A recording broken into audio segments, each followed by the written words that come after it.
Welcome to KNR channel. తెలంగాణలో కాంగ్రెస్ దోపిడీకి RR పన్ను కొత్త విధానం, ప్రధాని మోడీ.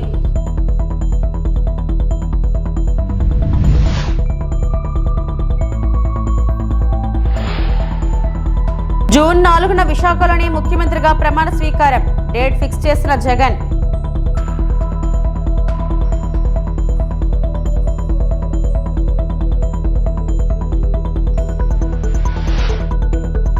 తెలుగు రాష్ట్రాల్లో చల్లచల్లగా దంచుకొడుతున్న వానలు, మరో 4 రోజులు ఇంతే.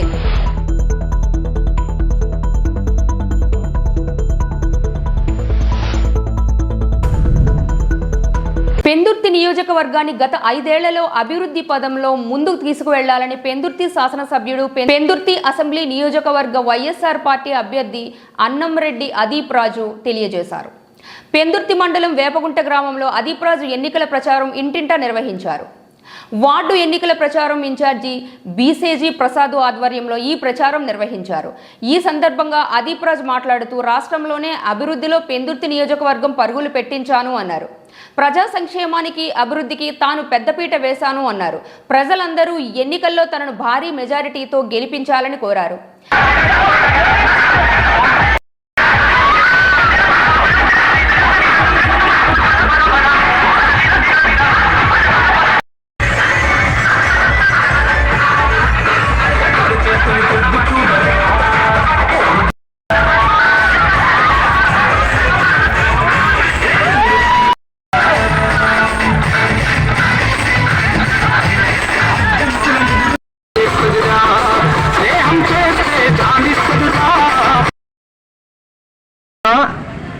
ఎప్పుడు వాలంటీర్ మా ఇంటికి వస్తాడా, తలుపు తట్టి మా పెన్షన్ డబ్బులు ఇస్తాడని ఎదురు చూసేటువంటి వాళ్ళు ఎంతమంది ఉన్నారమ్మా? ఇక్కడ ఉన్నారా లేదా? ఈ చాలామంది అవ్వాతాతలు, వికలాంగులు, కొడుకులు చూడకపోయినా, పిల్లలు పట్టించుకోకపోయినా ఇవాళ గౌరవంగా ఎవరి దగ్గర దేహ్యాన్ని చేయి చాపకుండా వాళ్ళ అవసరాలు తీర్చుకొని మందులు కొనుక్కొని బ్రతుకుతున్నారు అంటే జగన్మోహన్ రెడ్డి గారు ఇచ్చేటువంటి ఈ 3,000 రూపాయల వల్లే అన్నటువంటిది మీరు గమనించాలి. అవునా కాదమ్మా? నేను మన సభవరంలో గడప గడపకి వెళ్ళానమ్మా. గడప గడపకి వెళ్ళినప్పుడు మీ దగ్గర కూడా వచ్చాను. గడప గడపకి వెళ్ళినప్పుడు అక్కడ ఒక ముసలవ్వని అడిగాను, ఏమా పెన్షన్ వస్తుందా? వస్తుంది బాబు. ఎంత వస్తుందా అంటే 3,000 వస్తుంది బాబు, మా వాలంటీర్ తెచ్చిస్తుంది అన్నా. మరి ఏం చేస్తావమ్మా, డబ్బులు ఏం చేస్తావు 3,000 రూపాయలు అన్నాను. వాళ్ళు తీసేసేది ఏమైనా ఉందంటే వాలంటీర్ వ్యవస్థ తీసేస్తారు, తీసేసి జన్మభూమి కమిటీలు పెట్టుకుంటారు. మళ్ళీ ఏది కావాలన్నా లంచం. వాళ్ళ దగ్గరికి వెళ్ళి నాయనా బాబు అని అడగాలి. అమ్మ ఇన్ని పథకాలు వచ్చాయి కదా, ఎవరైనా ఇక్కడ ఉన్న నాయకుల దగ్గరికి వెళ్ళారు పథకాల కోసం? నాకు పెన్షన్ పెట్టండి, అమ్మఒడి పెట్టండి, రేషన్ దగ్గరికి ఇవ్వండి, లేదంటే మాకు రైతు భరోసా రాలేదని నాయకుల దగ్గరికి వెళ్ళారా? కొన్ని అధికారుల చుట్టూ వెళ్ళారా? ఎక్కడికి కదలకుండా మీ ఇంటి దగ్గరికి పథకాలు ఇచ్చేటువంటి ప్రభుత్వం ఎప్పుడైనా చూసారా ఇంతకాలంలో? ఎప్పుడు కూడా లేదు. మరి అంత చక్కగా ప్రభుత్వం పనిచేస్తుంటే ఈ ప్రభుత్వాన్ని గద్దెదించాలంట. ఈ రోజు మళ్ళీ రాజశేఖర రెడ్డి గారు ఎంతమంది గుర్తున్నారు? చేతులు ఎత్తండి ఒకసారి. రాజశేఖర రెడ్డి గారు గుర్తున్నారు కదా అందరికీ. రాజశేఖర రెడ్డి గారు 5 సంవత్సరాలు ముఖ్యమంత్రి చేశారు. 5 సంవత్సరాలు ముఖ్యమంత్రి చేసిన రాజశేఖర రెడ్డి గారి పేరు చెప్తే మనకి ఏ పథకాలు గుర్తొస్తాయమ్మా? ఆరోగ్యశ్రీ పథకం ఎవరు పెట్టారమ్మా? ఎవరు పెట్టారు ఆరోగ్యశ్రీ? కుయి మన 108 అంబులెన్స్ ఎవరు పెట్టారు?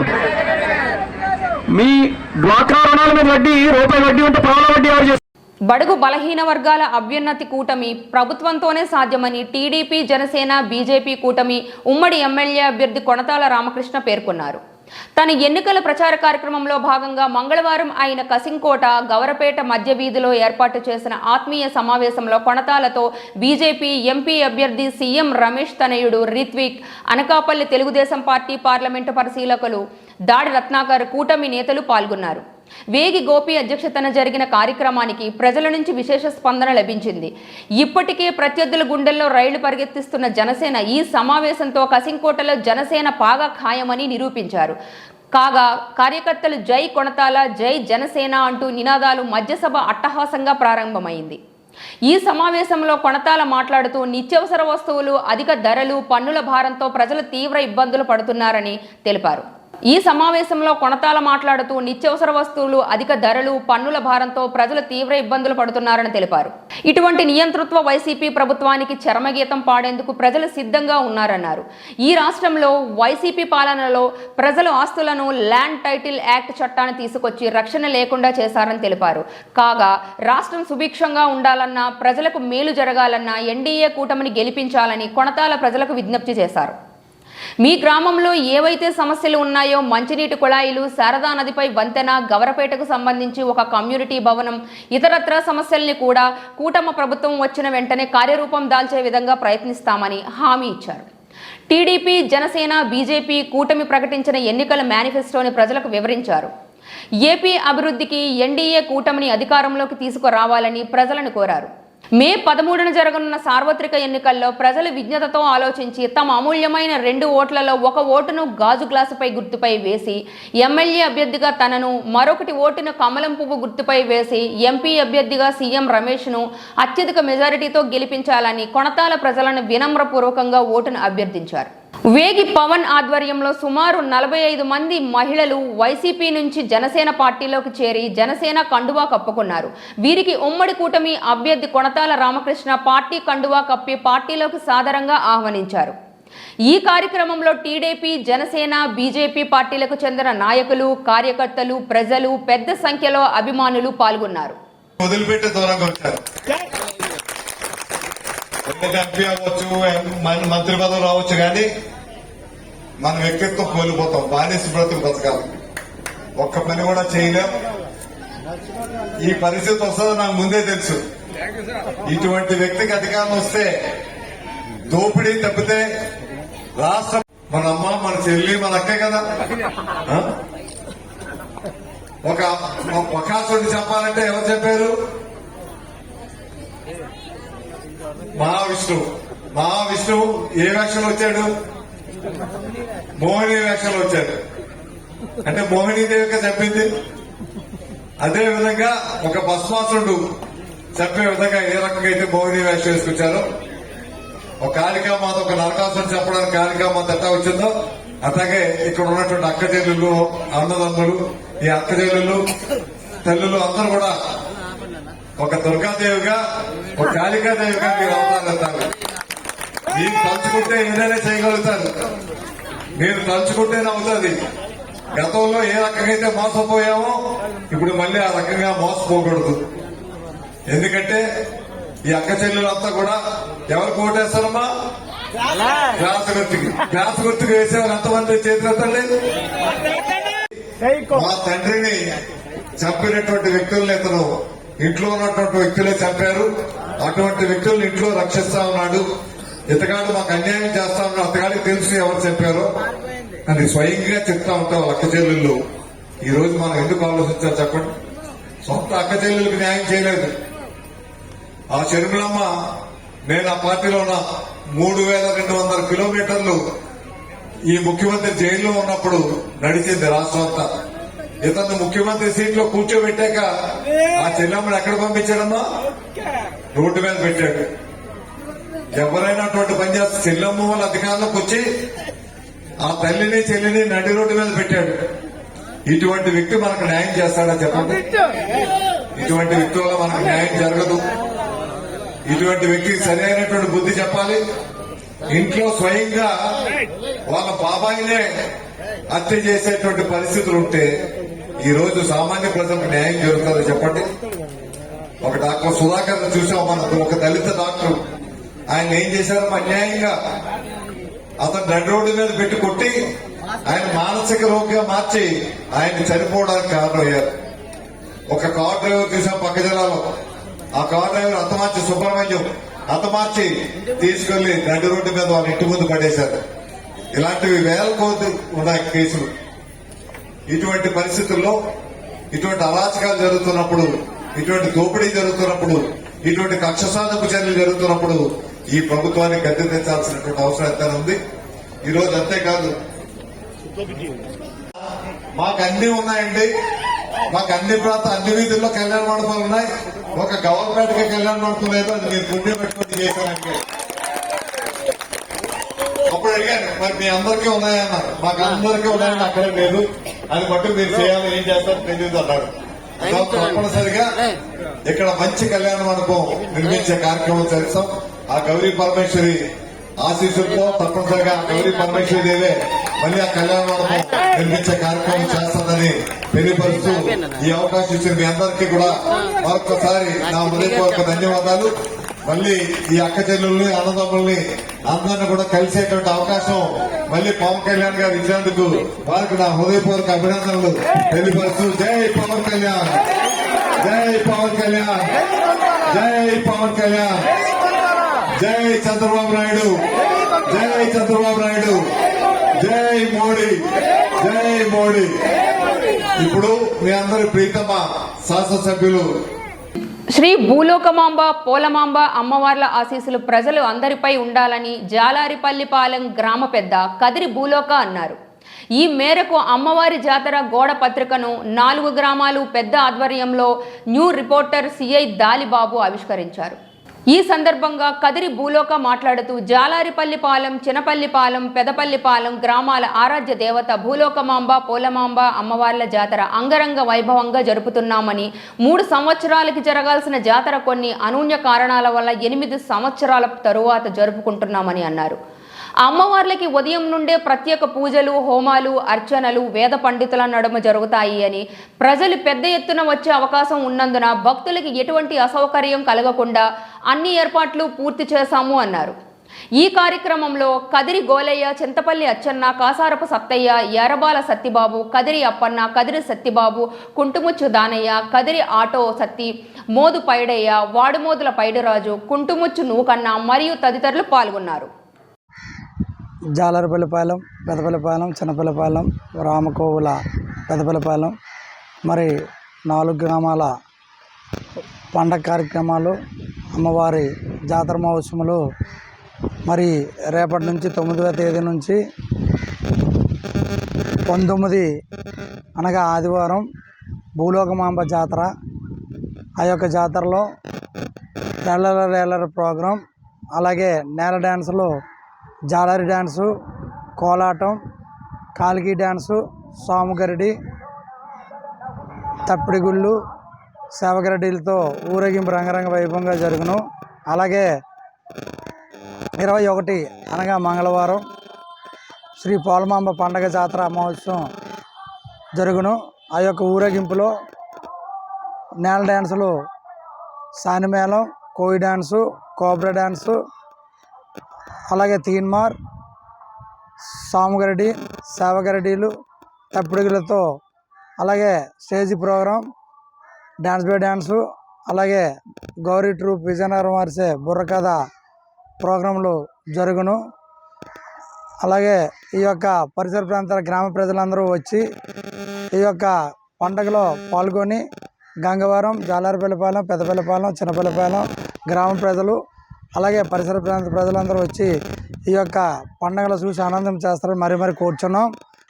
మరి న్యూపోర్ట్ సిఏ దాలినాయుడు గారిని ఈరోజు జాలారిపల్లిపాలెం, పెదపల్లిపాలెం, చిన్నపల్లిపాలెం అలాగే పెదపల్లిపాలెం మా పెద్దలందరూ వచ్చి ఈరోజు పాంప్లెట్ ఆవిష్కరణ కార్యక్రమంలో పాల్గొన్నందుకు ఈ యొక్క యువకుల నుంచి, జాలారిపల్లి యువకులు అలాగే పెదపల్లిపాలెం యువకుల నుంచి, చిన్నపల్లిపాలెం యువకుల నుంచి ప్రత్యేక అభినందనలు తెలుపుతున్నాం. మరి ఈ యొక్క పండగలో ఎటువంటి అవాంఛనీయ సంఘటనలు జరగకుండా పోలీసు బందోబస్తుతో కట్టుదిట్టమైన భద్రతతో ఈ యొక్క జాతర మహోత్సవాలు జరుగును. మరి కొన్ని అనివార్య కారణాల వల్ల ఈ 7 సంవత్సరాలు మరి అమ్మ జాతర జరగలేదు. మరి ఈ సంవత్సరం మరి ఉదయం నుండి కూడా వేద మంత్రాలతో, హోమాలతో ఈ యొక్క కార్యక్రమం చాలా పూజలు జరుగును. కావున ఈ పూజలకు పాల్గొని భక్తులు ఏమైనా మంది ఈ యొక్క తల్లి కృపలు పొందుతారని మరి కోరుచున్నాం. వైసీపీ పాలనలో సీఎం జగన్ మహిళలకు అధిక ప్రాధాన్యత ఇచ్చారు అని గాజువాక ఎమ్మెల్యే అభ్యర్థి మంత్రి అమర్నాథ్ సోదరి సురేఖ అన్నారు. జీవీఎంసీ 76వ వార్డు చిన్న కోరాడలో వార్డు వైసీపీ ఇన్ఛార్జి దొడ్డి రమణ ఆధ్వర్యంలో మహిళా సదస్సు నిర్వహించారు. ఈ కార్యక్రమానికి ముఖ్య అతిథిగా పాల్గొన్న ఆమె మాట్లాడుతూ అన్ని రంగాలలో మహిళలు ముందడుగు వేస్తున్నారు అని అన్నారు. గాజువాక శాసనసభ్యులుగా పోటీ చేస్తున్న గుడివాడ అమర్నాథ్ను, పార్లమెంట్ మెంబర్గా పోటీ చేస్తున్న బొత్స ఝాన్సీను అధిక మెజారిటీతో గెలిపించాలని కోరారు. పేద ప్రజలకు మేలు చేసే ప్రభుత్వం వైఎస్ఆర్ ప్రభుత్వం, ప్రతి పేదవాడికి అనునిత్యం పథకాలు అందించి ఆదుకుంటున్న ప్రభుత్వం వైఎస్ఆర్ ప్రభుత్వం అన్నారు. మీ కుటుంబంలో మేలు జరిగితేనే నాకు ఓటు వేయండి అని అభ్యర్థించిన ఏకైక నాయకుడు మన జగనన్న. ఈసారి కూడా జగనన్నను గెలిపించి జగనన్నకు గిఫ్ట్గా ఇస్తారని మహిళా సోదరీమణులను కోరుచున్నాను అన్నారు. ఈ కార్యక్రమంలో మంత్రి శంకర్ నారాయణ, తాటికొండ జగదీష్, కాకినాడ పెంటారావు, తాటికొండ అచ్యుత్, అనపర్తి రమణ, ఎస్ఐ ఆనంద్, రావాడ భవానీ, పరమేశ్వరి, ప్రతిదేవి, ఆర్ రేవతి, నూకరత్నం మరియు అధిక సంఖ్యలో మహిళలు, వైఎస్ఆర్సీపీ కార్యకర్తలు, అభిమానులు తదితరులు పాల్గొన్నారు. రాబోయే రోజుల్లో మంచి మనసున్న సోదరుగా మీ సోదరి మనకి సురేఖ గారు కూడా మీ అందరూ ఆశ్రయించి మన ఇంటి ఆడపడుచుగా మన ఇంటికి వస్తే ఎంత చక్కగా చూస్తారు. మీ అందరూ కూడా అభిమానుల సోదరి మీ అందరినీ కూడా ఓట్లేమని అడగడానికి వచ్చారు. మంచి మనసుతో మీ అందరూ స్వాగతం చేస్తూ ఆవిడకి ఆశీర్వదించి మీ అందరూ కలిపి దీవించి అమ్మని గెలిపిస్తాం మా అన్నయ్య మా తమ్ముడు అని చెప్పి మనస్ఫూర్తిగా మీ అందరూ కోరుకోవాలని చెప్పి అందరిని ఆవిడ ఆశీర్వదించాలని చెప్పి కోరుకుంటూ మరొకసారి మీ అందరికీ ప్రత్యేక థ్యాంక్ యూ. ఫ్యాన్ పై వేసి గెలిపించాల్సిందిగా కోరడానికి మేము ముందుకు వచ్చామండి. మరి మీ అందరికీ తెలుసు, గతంలో ఎన్నడూ ఏ ముఖ్యమంత్రి చేయనంత విధంగా మరి ముఖ్యంగా మహిళలకు జగన్మోహన్ రెడ్డి ఎన్నో సంక్షేమ పథకాలు ఇచ్చి మహిళా అభివృద్ధికి తోడ్పడుతున్నారు. మరి 2014 నుంచి 19 వరకు ఒకసారి మనం గుర్తు చేసుకోవాల్సిన పరిస్థితి ఉంది. మనకి ఆ రోజు చంద్రబాబు నాయుడు ఏం చెప్పాడు? రుణాలు వడ్డీలు కట్టొద్దు, వదిలేసేయండి, నేను చూసుకుంటాను అన్నాడా లేదా? అన్నాడా? మనం కట్టకుండా వదిలేసామా? మరేమైంది? బ్యాంకులన్నీ మన చుట్టూ తిరిగాయి, మన వరకు వచ్చాయి. కానీ అదే జగన్మోహన్ రెడ్డి వచ్చి నాకు ఓటేయండమ్మా, నేను చూసుకుంటాను అని మొత్తం రుణమాఫీ చేశాడా లేదా? మరి అదే విధంగా అన్ని పథకాలు మన మహిళల అకౌంట్లోనే డైరెక్ట్ గా డబ్బులు పడే విధంగా ప్రతి పథకాన్ని రూపొందించారా లేదా? రూపొందించారా? ఏ పథకం అన్నా, ఆసరా అయినా, చేయూత అయినా, అమ్మఒడైనా, ఇళ్ల పట్టాలైనా, ఏదైనా మన మహిళల అకౌంట్ లో డైరెక్ట్ గా డబ్బులు వేసి మనల్ని ఆర్థికంగా అభివృద్ధి చేశాడు. దానివల్ల మనకి ఇంట్లో గౌరవం పెరిగిందా లేదా? గతంలో మనకి డబ్బులు కావాలంటే ఏంటి పరిస్థితి? బట్టలకో కూరగాయలకో మన ఇంట్లో మగవాళ్ళు డబ్బులు ఇస్తే అందులో డబ్బులు దాసి పోగుల పెట్టలో దాసి అవసరానికి పనికొస్తాయి.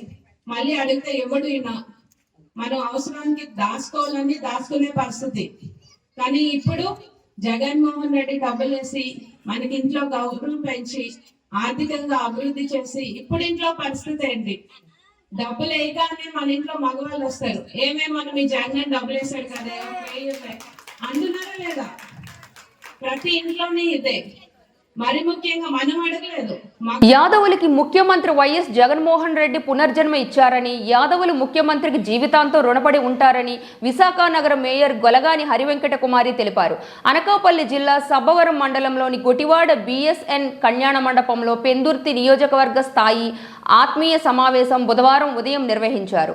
ఈ కార్యక్రమానికి ముఖ్య అతిథిగా హాజరై మాట్లాడుతూ, తిరుపతి దేవస్థానంలో వంశపారపర్యంగా వస్తున్న యాదవులు మొదటి దర్శనం చంద్రబాబును రద్దు చేస్తే జగన్మోహన్ రెడ్డి తిరిగి ప్రవేశపెట్టారని అన్నారు. ఈ కార్యక్రమంలో నాయకులు పల్లా కృష్ణ, ఇప్పిలి కనకరాజు, భగవాన్ జైరాం, చందు యాదవ్, కబడ్డీ అప్పారావు, చొప్పా నాగరాజు, చట్టి తాతారావు, సర్వసిద్ధి బోరయ్య తదితరులు పాల్గొన్నారు.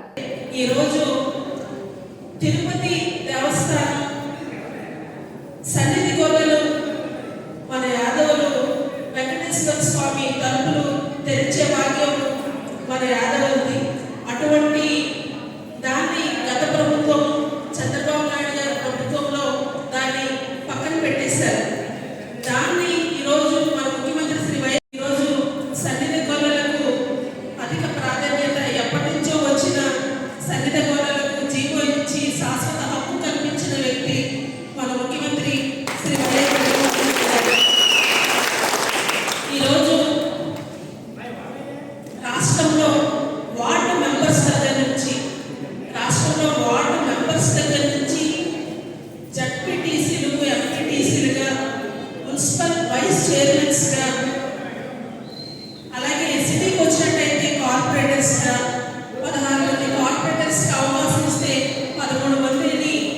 యాదవ్ని గెలుచుకున్నాము. అందులో వాటితో పాటుగా 2 జిల్లాలకి మేయర్ పదవి, ఒకటి తిరుపతి మేయర్ యాదవులకి, అలాగే విశాఖపట్నం కూడా యాదవులకి ఇచ్చిన ఘనత పిఎంఆర్డీఏ చైర్పర్సన్, ఎన్నో డైరెక్టర్ పదవులు, ఎమ్మెల్సీలుగా మన వంశీకృష్ణ శ్రీనివాస్ గారికి, అలాగే శ్రీకాకుళం నుంచి రత్తు రామారావు గారికి కూడా ఇచ్చిన ఘనత మన ముఖ్యమంత్రి శ్రీ వైఎస్ జగన్మోహన్ రెడ్డి గారు. ఆంధ్రప్రదేశ్ రాష్ట్ర క్యాబినెట్లో కూడా 2 మంత్రి పదవులు వచ్చాయంటే అది ఒకటి కారుమూరి నాగేశ్వరరావు గారికి, అనిల్ కుమార్ యాదవ్ గారికి మంత్రి పదవులు కూడా ఇచ్చిన ఘనత కూడా మన ముఖ్యమంత్రి శ్రీ వైఎస్ జగన్మోహన్ రెడ్డి గారు. ఇంకా రాజ్యసభ సభ్యులు మీద మస్తానరావు యాదవ్ గారికి, అలాగే ఆర్ కృష్ణయ్య గారికి, 2 మన యాదవ బిడ్డలకి రాజ్యసభలో అరుదైన గౌరవాన్ని కల్పించిన వ్యక్తి మన ముఖ్యమంత్రి శ్రీ వైఎస్ జగన్మోహన్ రెడ్డి గారు.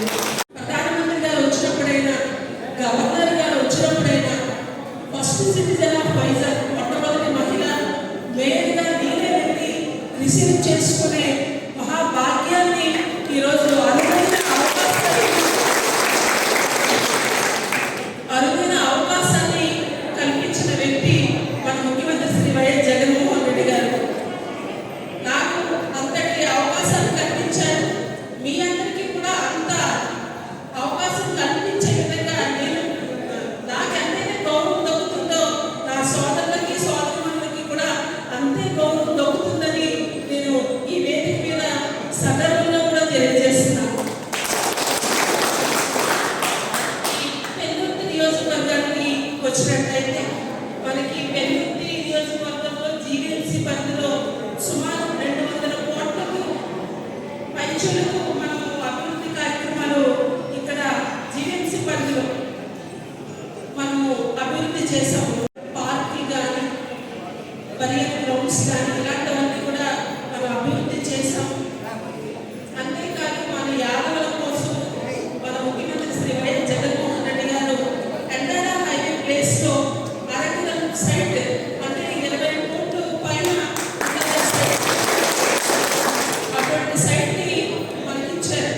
అంటే శుభకార్యానికి ఉపయోగపడే విధంగా చుట్టుప్రక్కల ఉన్న యువత ఎప్పుడైనా వాళ్ళు చదువుకోవడానికి కానీ, వాళ్ళు ఉండడానికి కానీ అవకాశం కల్పించుకునే విధంగా ఈరోజు ఎండాడ హైవే ప్లేస్లో అరగరం సైట్ని కూడా ఇచ్చిన ఘనత ఏదైనా ఉంది అది ఒక్క శ్రీ వైఎస్ జగన్మోహన్ రెడ్డి గారికే దక్కుతుంది.